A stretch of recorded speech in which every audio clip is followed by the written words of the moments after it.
entonces intentaré como ceñirme a 1 hora. Vale, entonces, como decía Claudio, voy a explicar básicamente un poco el recorrido que he seguido en el proyecto de Matadero, que es un poco lo que está definiendo mi actividad actual, lo que recoge la actividad que he venido haciendo los últimos años y lo que sigue en desarrollo, en realidad. Entonces, os aviso de que no esperéis como conclusiones cerradas, no esperéis como un producto final, porque estoy en pleno camino aún, aunque lleve 1 año. Es un proyecto como que ha tomado como muchísima complejidad y ha acabado siendo, o sea, en un principio se llamaba Urbanismo Fósil, Geontologías Metabólicas y Nuevas Ecologías Energéticas. Explicaré un poco de dónde nace, pero a día de hoy todo eso se ha extendido a un mundo que yo llamo Fosiltopía, que es la utopía fósil. Entonces todo se está expandiendo rizomáticamente de una manera un poco caótica. Entonces, bueno, voy a explicar un poco la trayectoria que he seguido, cuál ha sido mi proceso de investigación, qué conclusiones provisionales voy sacando y el último plot twist, que es un plot twist básicamente que se ha girado hacia el body horror. Yo misma no me esperaba ese plot twist y ahí digamos que yace pues lo más bizarro de tragarse el siglo XX. Entonces, primero voy a hablar, como decía, de las bases teóricas que me llevaron a este concepto del urbanismo fósil, ¿no? Porque básicamente conecto 2 mundos, el mundo de la arquitectura y de la urbanización planetaria, que explicaré lo que es, y el mundo del cuerpo y el afecto, que esto ha sido como la última parte del proyecto. Voy a intentar que se comprenda como esa continuidad, luego si surgen dudas o no os ha entendido algo me preguntáis sin problema. Pero como decía, pues yo sigo intentando comprenderla, con lo cual, bueno, esto va a ser más bien un diálogo que una como presentación magistral al uso. Vale, entonces, digamos que, a ver, este PowerPoint me va a dar un poco por saco. Vale, entonces hay una serie de conceptos que me parecen importantes como para comprender el proyecto y el primero es el binomio energía-clima. No sé si habéis oído hablar de este concepto. Es un concepto que se maneja mucho en teoría ecosocial y viene a ser lo siguiente. Como ya sabéis, el cambio climático es una realidad absolutamente crítica, probablemente uno de los fenómenos que más van a determinar nuestro siglo. Y como veremos, el CO2 es un producto biopolítico del proceso de expansión de la urbanización capitalista. Entendemos urbanización en términos muy genéricos, ¿vale? Como el proceso de producción del espacio urbano habitable, es decir, el proceso de producción de la ciudad, ¿no? Así como el proceso de dotar de infraestructuras urbanas o industriales no habitables a un espacio determinado, que se relaciona dando apoyo metabólico a la ciudad, ¿no? Entonces, este proceso de urbanización, que nace con la modernidad, implica necesariamente un proceso de industrialización. El capitalismo industrial y la producción de urbanización moderna están íntimamente relacionados. Entonces, en la teoría, esto como marco, en la teoría ecosocial conocemos como binomio energía-clima a la relación de causalidad y proporcionalidad directa que hay entre el consumo de los combustibles fósiles y el cambio climático. Y esto a mí me parece especialmente estratégico, es un eje estratégicamente clave a corto plazo, porque como en 2018 ya se dijo en el informe especial de 2018 del IPCC, si queremos mantenernos debajo del 1,5 grados o según los escenarios debajo de los 2 grados, como se marca en el Acuerdo de París, tenemos que reducir para 2030 la mitad de las emisiones globales. Y esto quiere decir que en 6 años tenemos que reducir la mitad. Aún estamos en el camino. Entonces, de acuerdo al binomio energía-clima, de todo el CO2 acumulado históricamente, el 86% proviene de los combustibles fósiles. Estas son cosas que están cuantificadas. Entonces, es fundamental deshacernos de nuestra base fósil a nivel cultural y a nivel económico, ¿no? Entonces, la transición energética es un concepto y un proceso que está en una altísima disputa. Aquí podéis observar la matriz energética global desde la aparición de la máquina de vapor en 1750, Una matriz energética, la explico porque luego hablaré de ella, es la composición de fuentes energéticas primarias que sostienen a una sociedad determinada. Actualmente la española, aquí veis la global, actualmente la española se compone de un 45% de derivados del petróleo, que como veis empieza a aparecer en 1950 en la matriz energética global, un 24% de gas, un 15% de renovables, un 13% de nucleares y un 3% de carbón, a pesar de que actualmente en España está prohibido, pero se importa. Entonces, desde la primera revolución industrial, que fue paralela al inicio de la conformación del capitalismo industrial y el proceso de urbanización, aparte de que el 86% de esas emisiones, ya veis que se han emitido por parte de los combustibles fósiles, que dentro de esta matriz componen el bloque morado, azul y gris, o sea, un altísimo porcentaje, se han emitido 1,5 trillones de toneladas de CO2, lo cual nos lleva a este lugar tan precioso, que es la gran aceleración. Aquí, en esta gráfica no me entretendré, si a alguien le causa curiosidad en las preguntas podemos explicarla porque es súper interesante. Esta es la gráfica paleoclimática. Básicamente lo que nos dice esta gráfica es la variación de temperatura media global en el planeta Tierra a lo largo de los últimos 60 millones de años. Aquí es importante darse cuenta de que en este... ¿Veis mi ratón? No, mierda. En esta primera franja, a la izquierda, donde pone MYR before present, está en una escala de millones de años. En la del medio, donde se ve la KIR before present, es una escala de miles de años, y a la derecha del todo, donde pone year CE, son décadas. Entonces, esta gráfica mezcla temporalidades geológicas con temporalidades propias de la historia humana, ¿vale? Entonces, los cambios que veis a la izquierda no tienen la misma velocidad de los cambios que veis a la derecha. Básicamente, esta gráfica nos viene a enseñar primero el Holoceno, que es este recuadro en negro que veis. El Holoceno es el periodo inmediatamente anterior al que vivimos ahora, que, bueno, esto está en disputa, pero digamos que hay algo de consenso en llamarlo Antropoceno. El Holoceno fue un periodo interglacial, en teoría, donde había una notabilísima estabilidad climática. Entonces, básicamente ahora que estamos en el punto posterior a 2005, digamos que en la línea negra vertical del recuadro, hemos llegado a niveles de temperatura análogos al Plioceno medio hace 4 millones de años, que es aquí. Con lo cual, esta gráfica nos viene a contar cómo en temporalidades humanas hemos pasado a provocar cambios en el sistema Tierra en tiempos terrestres.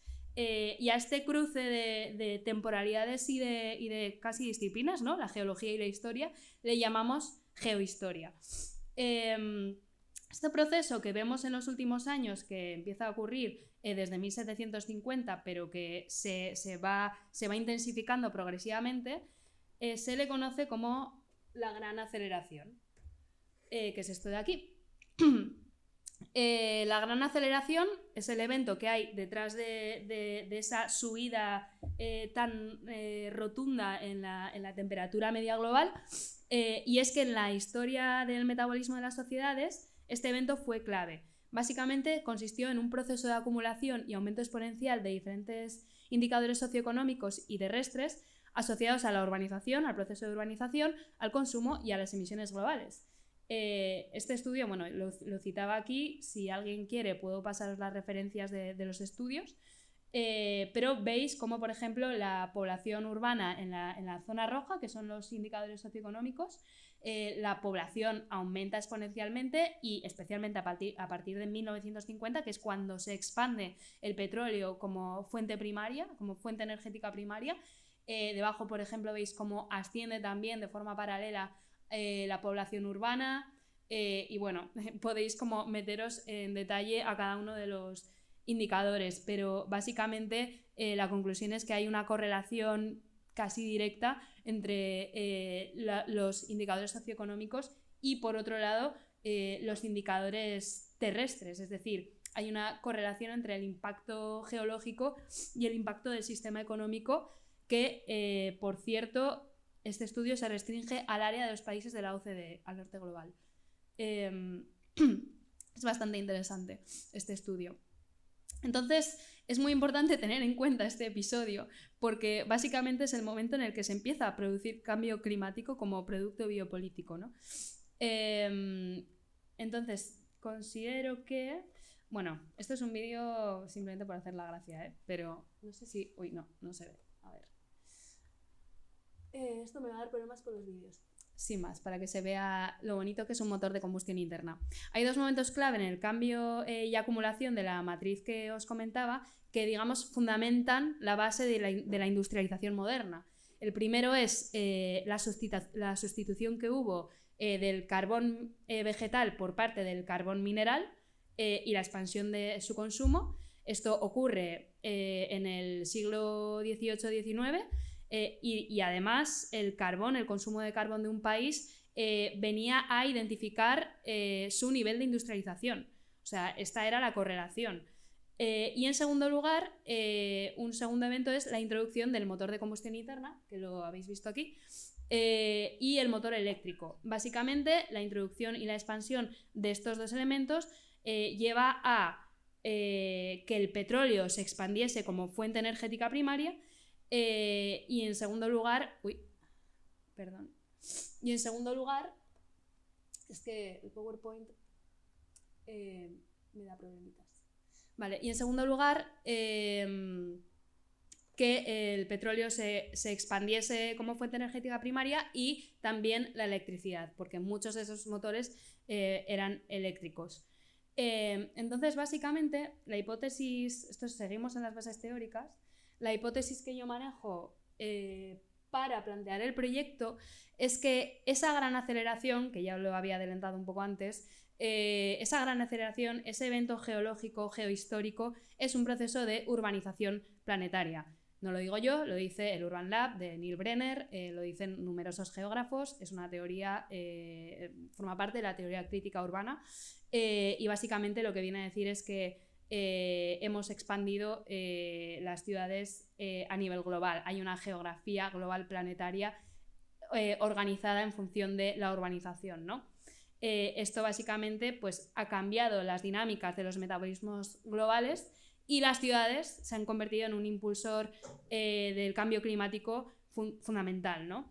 Aquí pongo una cita de Alfonso Cerdá, que no sé si os suena su nombre, pero fue quien planteó la teoría de la urbanización como disciplina científica y quien diseñó el ensanche de Barcelona, que es como un evento muy, muy notable en la historia del urbanismo.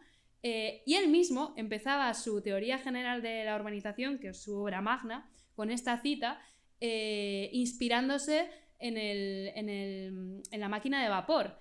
Él veía que la máquina de vapor iba a ser, al fin, de una vez por todas, el elemento que nos permitiese abarcar una cantidad de espacio infinito en un tiempo ínfimo, ¿no? Entonces decía, nacido en el primer tercio de este siglo, en un tiempo en el que la sociedad española se manifestaba todavía bastante apegada a sus antiguos hábitos de quietismo, aquí se refiere a las murallas de Barcelona, recuerdo la profunda impresión que en mí causó la aplicación de vapor a la industria que, siendo yo todavía muy joven, vi por vez primera. Esto lo escribió en 1865. También hay que recordar que Barcelona fue pues, una de las pioneras industriales a nivel de España. Pero bueno, la mecanización, la aparición de estas tecnologías y la expansión de las fuentes de energía primaria que decía, fósiles, básicamente son la semilla de esta utopía fósil que habitamos. ¿Se ve? Sí, vale. Vale, aquí veis un poco la imagen de la urbanización planetaria. Esto es un proyecto que hizo Nikos Katsikis, un estudiante, un discípulo de Neil Brenner, que se llama Hinterland to Hinterglobe, y básicamente lo que hace allí, no sé si se ve bien, más o menos, en las zonas negras vemos las redes de conexiones urbanas. Los puntos naranjas son las zonas de aglomeración urbana, y todo lo que se ve en blanco es un área no urbanizada, con lo cual vemos las conexiones tan locas que definen la geografía terrestre en base a las ciudades, ¿no? Es una imagen para mí de básicamente la utopía fósil, ¿no? Un mundo colonizado por este régimen energético y por la urbanización fósil. Es un mundo que nos coexiste y que además nos coexiste en una condición muy particular sobre la que después incidiré, que es una condición de invisibilidad, ¿no? La ciudad también es un régimen de invisibilidad de sus propios aparatos metabólicos. Vale, entonces esto es un poco la trayectoria teórica o los elementos teóricos que a mí me fueron inspirando, me fueron sirviendo para plantear el proyecto que he estado desarrollando este último año. A ver, vale. Y es un poco la genealogía de mi proyecto, ¿no? En 2023 entré a Media Lab Matadero con una residencia artística planteando esta idea del urbanismo fósil, esta relación entre la expansión de los combustibles fósiles, entendiendo lo fósil también en su sentido simbólico y cultural, y el proceso de urbanización. Y bueno, ha estado evolucionando a día de hoy. También digamos que estas ideas ya estuvieron como apareciendo en mi cabeza desde el final de la carrera hace 3 años ya, con lo cual se ha ido como gestando de una manera mucho más lenta. Para mí la ciudad y la arquitectura son una materialización como muy fascinante, ¿no? de este universo de asimilaciones culturales de lo fósil, de construcciones históricas que venía explicando y por eso me fascina. Entonces digamos que finalmente, inspirándome en Pornotopía de Paul Preciado, donde no solo habla de modelos de ciudad, de modelos de vivienda, de modelos de domesticidad, de modelos de masculinidad, habla también de una cuestión afectiva y de una cuestión cultural que me pareció en este proceso como de investigación que me estaba dejando y que es muy importante. Me parecen muy importantes los regímenes afectivos, ¿no? Y es por eso que nació como la idea de Fosiltopía, como un mundo que nos cohabita, que cohabitamos y donde estas lógicas fósiles ocurren, la urbanización y la arquitectura lo materializan, pero es que también nos materializan de alguna manera o nos conforman a nosotros, ¿no? Entonces hay como una relación de diálogo y de cohabitación que me parece fundamental para entender todo esto, ¿no? Entonces es por eso que, bueno, en los últimos meses como que lo expandí y ya no lo llamo urbanismo fósil. Vale, entonces el proceso de urbanización planetaria, volviendo a esta idea de la urbanización, ¿no? Digamos que está principalmente mediado por la industrialización y por la construcción de infraestructuras, ¿no? Entonces ahí el ámbito de la arquitectura y la construcción son determinantes en las características de estos procesos de urbanización global. La imagen que veis aquí es básicamente el libro en el que se inspira el proyecto concreto de Torres Blancas, que ahora le explicaré, y se llama Empire, State and Building. Es un libro que escribió Kill Moe, que es un arquitecto norteamericano que básicamente lo que hace es un análisis termodinámico como bastante interesante de la arquitectura, pero también cuantifica la energía, la energía, como diferentes parámetros energéticos, los cuantifica en el proceso de urbanización. Es decir, lo que hace en este libro, Empire, State and Building, es, por un lado, coge el Empire State Building, como su propio nombre indica, y lo que hace es una reconstrucción no solo de las geografías materiales del edificio, de toda la procedencia, de todos los materiales que conforman el Empire State, que es, bueno, esto que veis aquí, creo que se lee bastante bien, ¿no?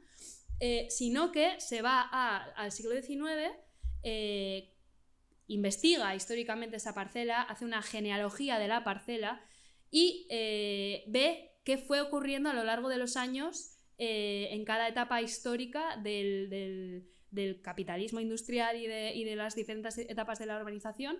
Va viendo qué va ocurriendo en esa parcela, ¿no? Y lo cuantifica y va realizando unas geografías que, como se ve a lo largo del libro, se van expandiendo a un nivel terrestre. Y básicamente viene a concluir que la arquitectura moderna, o la arquitectura fósil, como la llamo yo aquí, es un imperio, existe en una condición imperialista necesariamente, ¿no? y lo que hace también es cuantificar esos modos de producción del espacio que van creciendo y expandiéndose energéticamente. Es muy interesante, os lo recomiendo. Entonces yo quise hacer lo mismo con Torres Blancas, porque es verdad que estos estudios vienen como de un mundo anglosajón y están como muy desarrollados desde hace un tiempo, pero aquí no hemos hecho un estudio exhaustivo, ¿no?, de cómo se ha dado el proceso de urbanización en el territorio del Estado español y cómo ha ocurrido, cómo ha acontecido todo eso, cuáles han sido las bambalinas de ese proceso, ¿no? Entonces yo quise coger el icono de Torres Blancas, que no sé si se conoce por aquí el edificio, habrá gente que no, es un edificio como muy famoso, ¿no? Pero yo quise coger Torres Blancas y hacer lo mismo. Claro, ¿qué pasa aquí cuando una se mete con Torres Blancas? Pues resulta que el proceso de industrialización, el proceso de la gran aceleración en el territorio español se dio en el franquismo. Entonces, básicamente, hacer un estudio de cuáles son esos cuerpos abyectos, que luego explicaré qué son exactamente, ¿no? Toda esa maraña industrial, toda esa maraña energética, todos esos sistemas que soportan el proceso de urbanización, cómo se dieron en Torres Blancas concretamente y cómo se han dado, bajo qué legalidad, bajo qué planes urbanísticos, bajo qué circunstancias históricas se ha dado este proceso en la arquitectura moderna española. Entonces, aquí voy a hacer un pequeño plot twist hablando de la abyección, porque este es también de los últimos plot twists que ha habido en mi propio proyecto, y creo que lo he puesto aquí. Sí, el plot twist, el cuerpo abyecto de la arquitectura. Vale, aquí una pequeña pausa. Estudiar el cuerpo abyecto, como decía, de la arquitectura fósil, básicamente es estudiar el desarrollismo franquista. Os mostraré después cuáles han sido esos cuerpos abyectos que he encontrado y que aún sigo buscando. Este proceso, como decía, no ha terminado.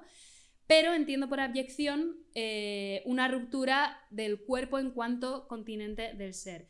La abyección hace referencia a la extralimitación, a aquello que sobresale, lo que se extiende más allá de la carne, las aberturas, las protuberancias, aquello que es invisible, aquello que resquebraja el cuerpo, que lo transgrede, ¿no? Por eso, normalmente, la abyección, en términos de body horror, se suele referir a la castración, a lo menstrual de la mujer, a esa condición gestante, ¿no? A la hibridación, por ejemplo, entre lo cyborg, lo protésico, lo muerto, con la carne viva. Pero para mí la arquitectura pues tiene también una condición abyecta que me interesaba explorar, ¿no? Porque yo, claro, quería hacer esta reconstrucción geográfica y hablar de las geografías de la urbanización en el Estado español y llevarlo como al plano de las geografías afectivas, pero de pronto me hice como una pregunta un poco extraña, ¿no? Y dije, o sea, viendo como todo el mare magnum de cuerpos industriales y tremendas y colosales construcciones territoriales casi, ¿no? Dije, bueno, o sea, ¿y si esto fuera un cuerpo? Me he ido como... Ups. Ah, no, me he ido en mi propia... Vale, ¿y si esto fuera un cuerpo que ya de por sí está desmembrado, que está mutilado y que tenemos que recomponer para alcanzar a ver la magnitud de su masa, ¿no? ¿Cuál sería su carne? ¿Cuál sería su esqueleto? ¿Dónde estaríamos nosotras ahí, ¿no? Y sí, o sea, y otra pregunta que me hacía que no termino yo tampoco de entender, pero me llama mucho la atención, que es que ¿y si hay una continuidad real entre nuestra carne, la carne de nuestros cuerpos, ¿no? Y la carne de la propia arquitectura? Sus cuerpos hechos de metales, de maderas, de tierras, de hormigón, de cuerpos obreros. ¿Y si hay una continuidad? ¿Cómo podemos explorar esa continuidad y ese cuerpo abyecto que es invisible? Entonces, para mí, la industria fósil, esto es la refinería de Puerto Llano, una de las refinerías como más famosas que se inauguraron en el franquismo. Y si esa industria fósil es como el gran cuerpo brutal que habita los límites de nuestro régimen visual, ¿no? Y esa pasión infraestructural, esas grandes fábricas colosales, contaminantes, que habitan sumergidas en la trastienda de las ciudades, ¿no? Son en realidad como la imagen del body horror del antropoceno.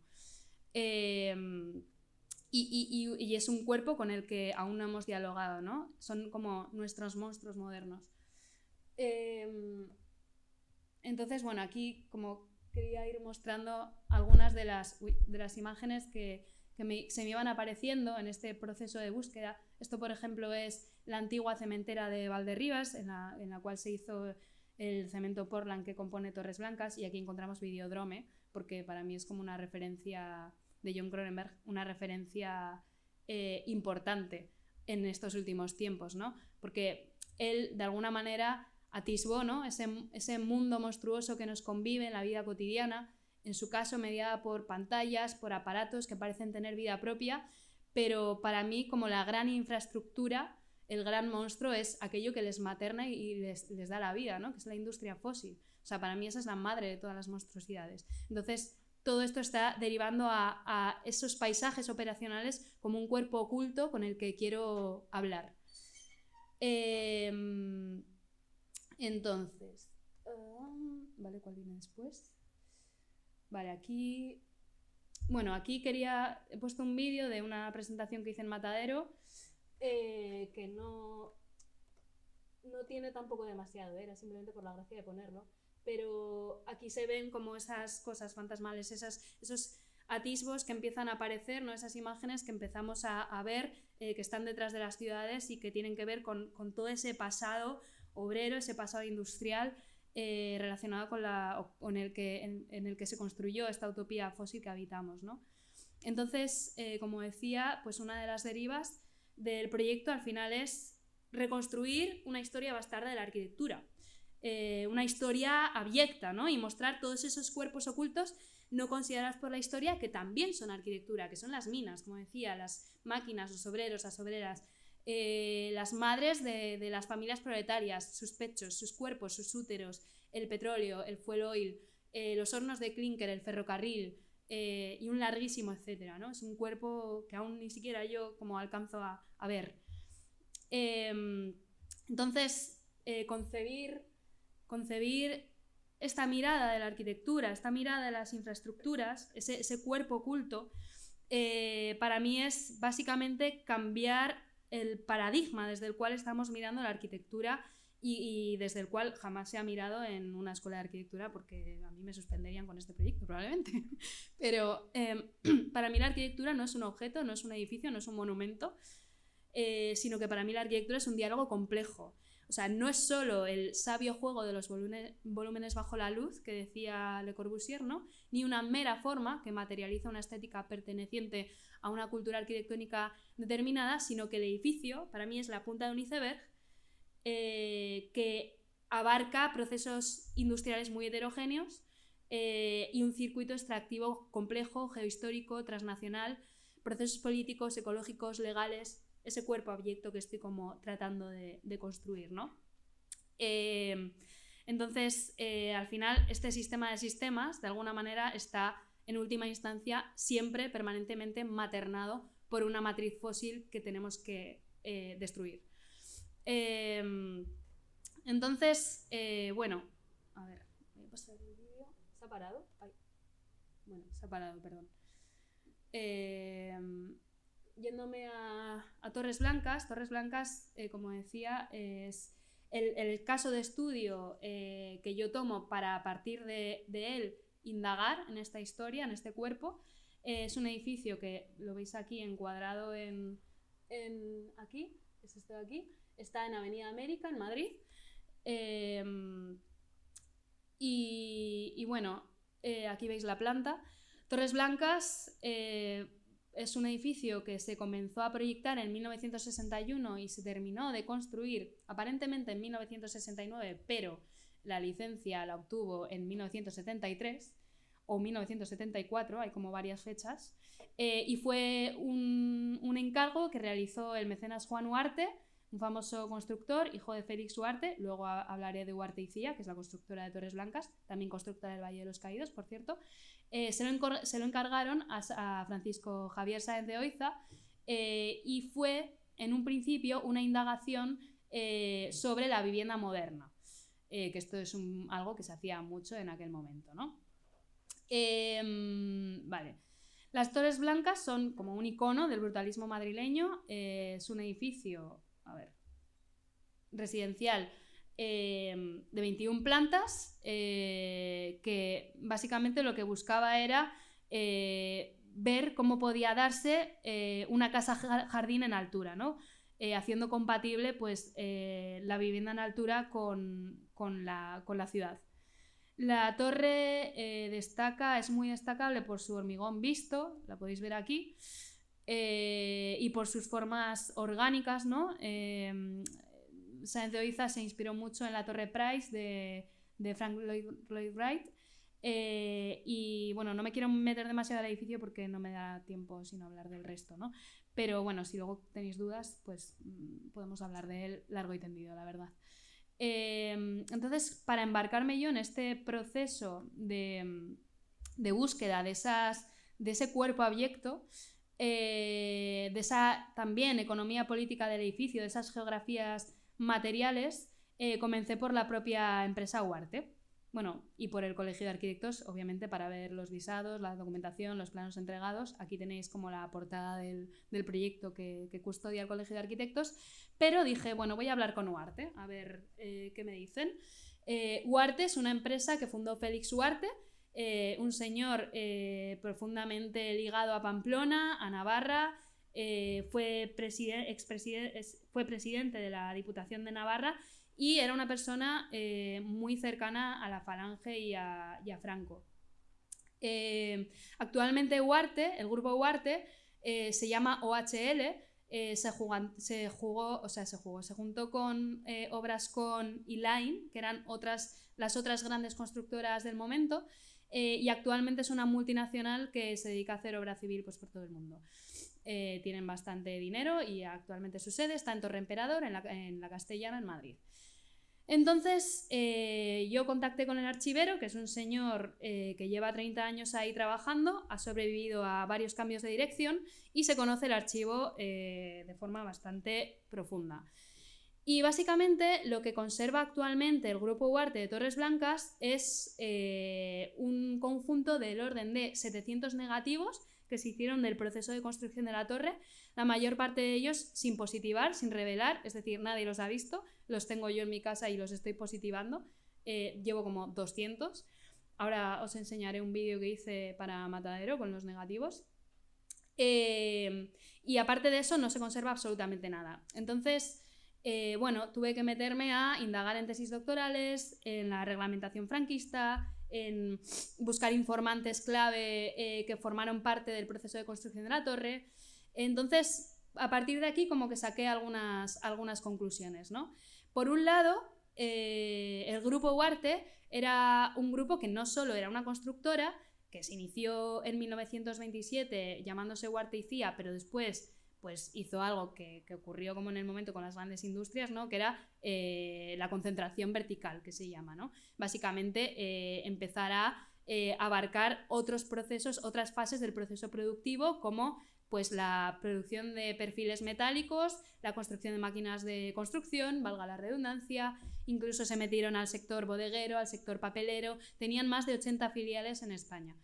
Entonces, por causas evidentes, ¿no? Para abaratar el coste de su propio proceso de producción, una vía para indagar ese cuerpo abyecto es indagar en las propias filiales, ¿no? Entonces, a partir de ahí, yo, por ejemplo, averigüé que toda la metalurgia de los redondos, de todos los elementos metálicos de la torre, las armaduras, todo, el latón incluso, viene de Bilbao, Vizcaya, y pasó por Pamplona, por Imenasa, que era la fábrica donde ellos construían perfiles, y se fue a Madrid. En Vizcaya estaban los altos hornos de Vizcaya, que es donde uno de los principales focos del sector metalúrgico en el Estado español. Entonces, bueno, fui tirando por ahí. Por otro lado, tuve la suerte de conocer a los hijos del aparejador de Torres Blancas, Juan Antonio Payol, que fue básicamente el cerebro de la dirección de obra y vino a gestionar pues, toda la cuestión que tiene que ver con los proveedores, con las soluciones constructivas, con el acopio de materiales, con todo el proceso más cárnico, digamos, ¿no? de Torres Blancas.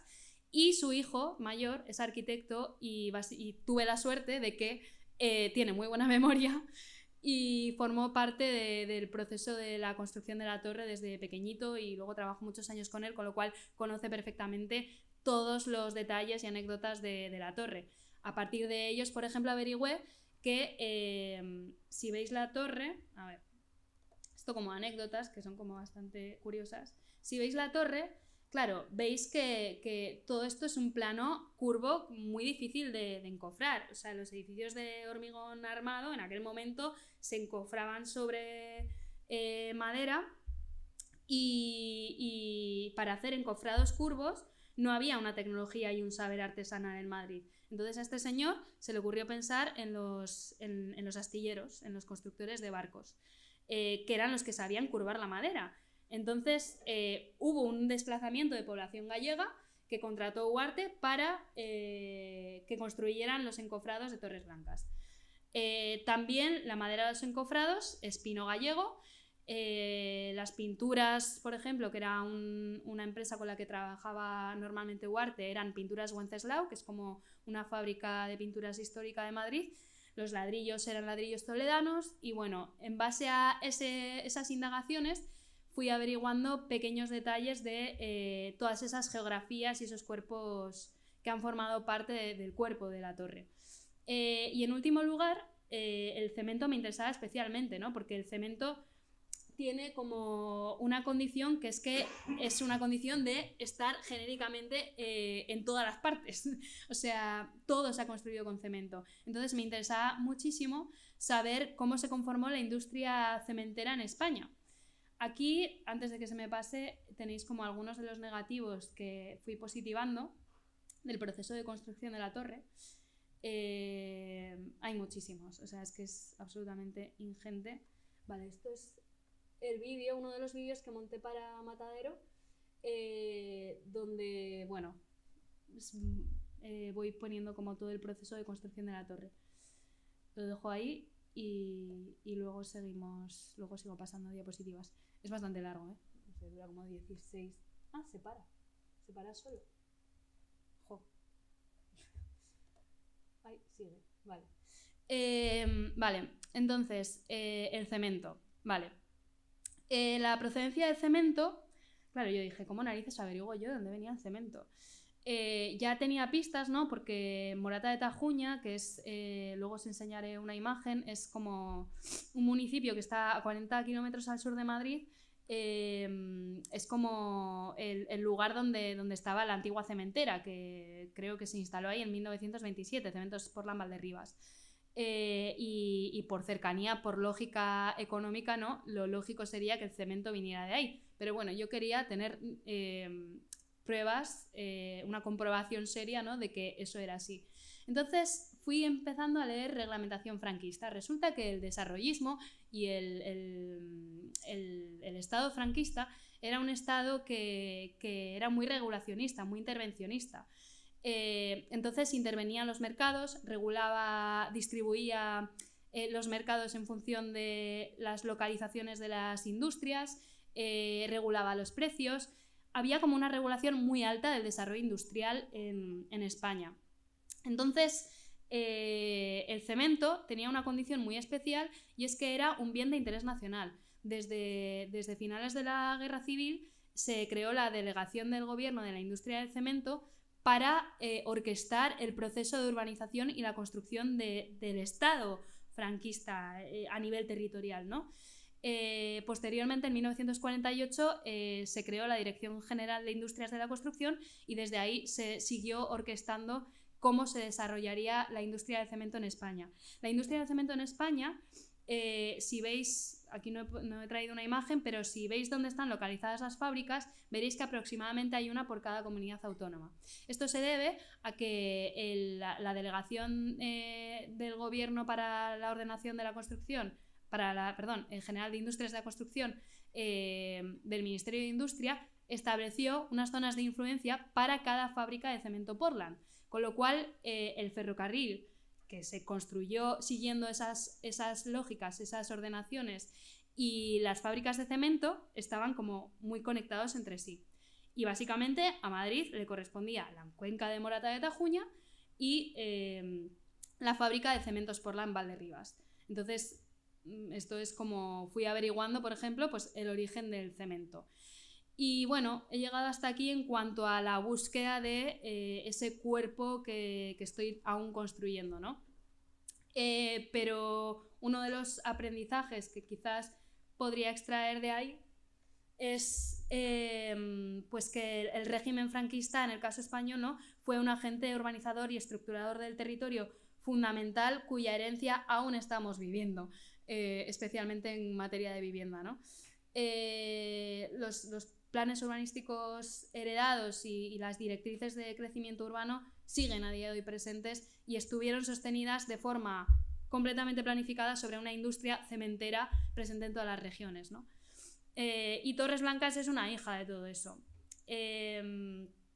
Torres Blancas también, en general, todo el proceso urbanizador y de crecimiento de las ciudades fue un proceso de shock territorial, porque si vemos, y esto me llamó la atención estableciendo la comparativa entre Kill Moe, el proceso de construcción del Empire State, y lo que veía yo de Torres Blancas, ¿no?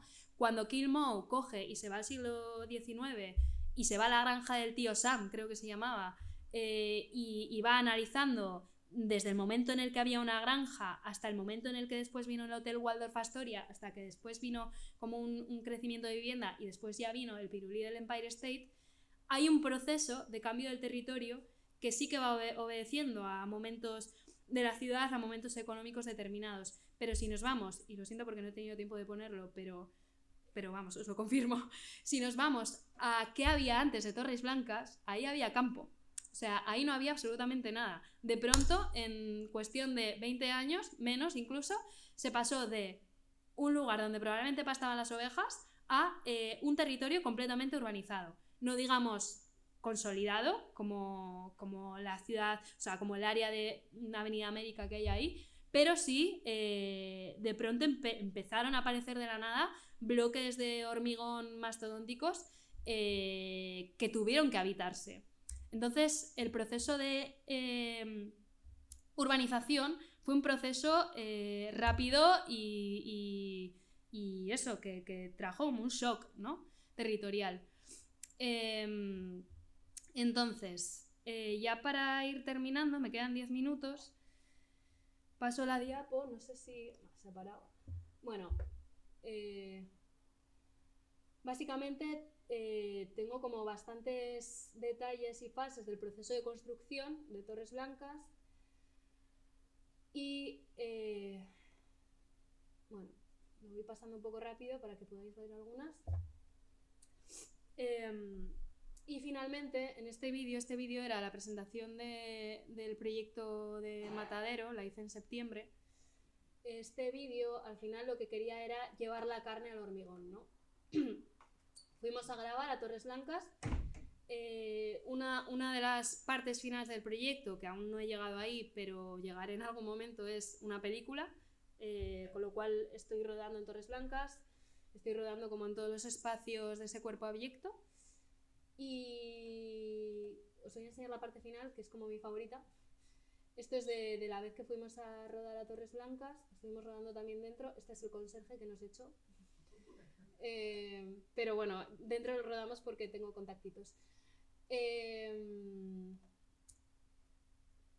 Al final... Ahí, vale, esta es mi parte favorita. Al final...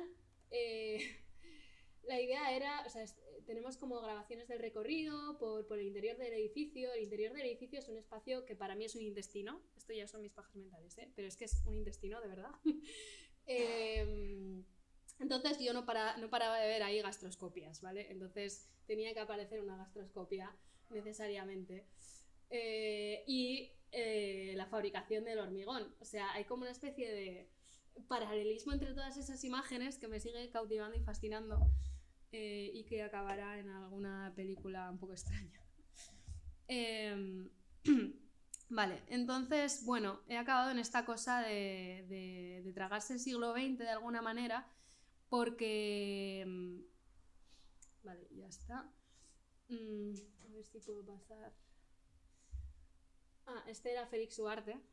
Es que os quería poner en el vídeo. Esto es Morata de Tajuña. Aquí veis el pueblo y aquí veis la cantera, que es más grande que el pueblo. Aquí hay otra. Y la cementera nueva. Antes estaba en Vicálvaro, más al norte. Luego la cambiaron de sitio por economía, por cuestiones económicas. Y de hecho, podéis ver también... bueno, esto es una postal antigua de una de las canteras. Esto es el antiguo horno de clinkerización. Esto es las actuales instalaciones de Cementos Portland. Hicimos una visita al matadero, porque obviamente hay que visitar el cuerpo abyecto. Y bueno, aquí va a mostrar algunas imágenes del nodo de la construcción de Torres Blancas, pero me las ahorro porque creo que no va a dar tiempo a cerrar. Es el nodo, o sea, podéis verlo en vuestras casas. Vale, y quiero cerrar con esto, que es un poco la cita que inspiró esta deriva, ¿no? Esta deriva hacia lo afectivo, hacia los modos de percepción, y hacia expandir todo más allá de la arquitectura y llevarlo al cuerpo, a los afectos, a lo abyecto, etc. La voy a leer y ya cierro.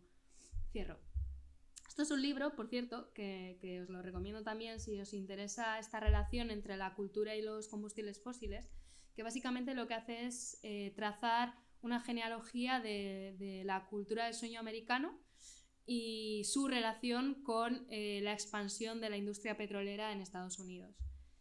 Y el libro, esta es la cita final del libro, acaba con esta conclusión que me pareció como muy sugerente. Se me oye, ¿no? Sí. Nuestra saturación de carbono prehistórico es tan profunda, forma parte tan plenamente de las experiencias somáticas y afectivas de los cuerpos modernos, que hemos incorporado el deseo de creer que es posiblemente tan poderosa como cualquier lógica corporativa. Imaginar la vida sin el carbono prehistórico supone una voluntad colectiva de separarnos de esos apegos somáticos y afectivos a la combustión de las energías de la modernidad. Significa divorciarnos de los densos recuerdos de la combustión del carbono que están ligados a nuestras propias historias personales y colectivas, y significa comprometernos con el trabajo sucio e incómodo de descubrir quiénes somos y qué podríamos ser sin la combustión fósil. A mí esto me vuelve la cabeza. Liberarnos del carbono prehistórico implica, en otras palabras, estar dispuestos a separarnos de una parte de nosotros mismos.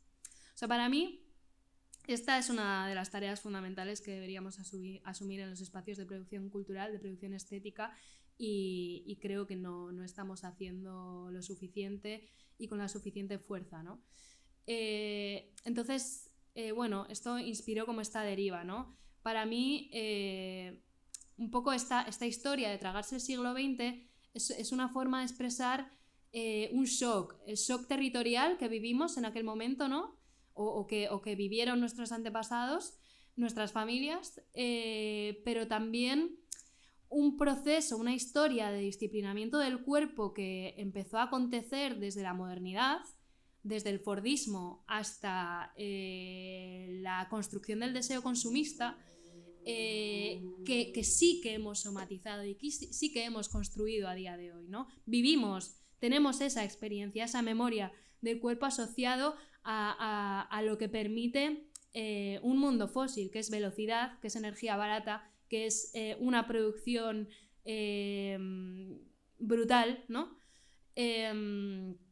Y hay una cita que me parece como muy representativa, ¿no?, de todo esto, que es de Jaime Bindel, de su libro Estética Fósil, que dice que en el cuerpo estético se ha librado una batalla decisiva en la que los poderes y los contrapoderes han luchado por orientar en diversos sentidos una lógica de la sensación.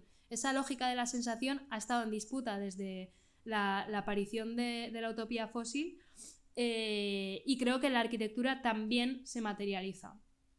A día de hoy, yo creo que todo este proceso de aceleración, ¿no?, que si nos vamos a la teoría social, a la escuela de Frankfurt, hay también teóricos que desde la sociología han estudiado desde el lado afectivo y político, ¿no?, cómo hemos encuerpado ese proceso de aceleración, y lo llamamos tardocapitalismo, ¿no? Pero a día de hoy yo creo que estamos ya en el momento del agotamiento por exceso de aceleración, ¿no? Y buscamos otros recursos energizantes que también tienen que ver con estas lógicas energéticas fósiles para luchar contra la letargia, para luchar contra la depresión, ¿no? Ya sean químicos, sonoros, virtuales, de todo tipo. Entonces, explorar esta relación, ¿no?, que hay entre la arquitectura a través del estudio de un edificio, que sí, que se centra en los años 60, pero que me gustaría extender hasta nuestros días, esa relación entre la crisis psicosocial, la crisis socioecológica y los regímenes energéticos que habitamos, me parece crucial, ¿no? Y es que a cada régimen energético, a cada modo de producción, le corresponde un modo de subjetividad. Y esa es la materia con la que trabajamos y con la que deberíamos trabajar. Entonces, para mí, este proyecto es como una apuesta política. Mi motor en general, el motor de mi producción y de mi pensamiento es una apuesta política por una mirada crítica sobre la energía y sobre el mundo que estamos construyendo, ¿no? Y es una mirada que no quiere negar el afecto y que no quiere negar la dimensión emocional, ¿no?, que ha estado tan denostada en la ilustración y en la herencia ilustrada que tenemos desde el conocimiento. Entonces, cuando hablaba de desestética en el título, es un término que se lo escuché a María Ruido en una conferencia en el CCCB y me pareció como, no lo desarrolló mucho, yo tampoco sabría desarrollarlo, pero me pareció muy intuitivo, ¿no? Que básicamente es una forma de construir y deshacer, ¿no?, los dispositivos de la mirada que condicionan nuestro mundo y que se han venido construyendo en la modernidad, desinstituirlos, deshacerlos, y a partir de ahí explorar otra forma reconstituyente de subjetividad, ¿no?, reconstituir otra forma de subjetividad, mejor dicho. Entonces, bueno, a partir de aquí la idea es como seguir proponiendo afectos ligados a lo fósil. Pensaba mucho en la náusea, pero bueno, no me voy a meter ahí, en lo nauseabundo y lo perverso. Pero bueno, cerraría aquí. O sea, no hay una conclusión final, ¿eh? Esto es simplemente como una metralleta de conclusiones que voy sacando y que siguen desarrollándose. Así que podríamos dar por concluida mi intervención.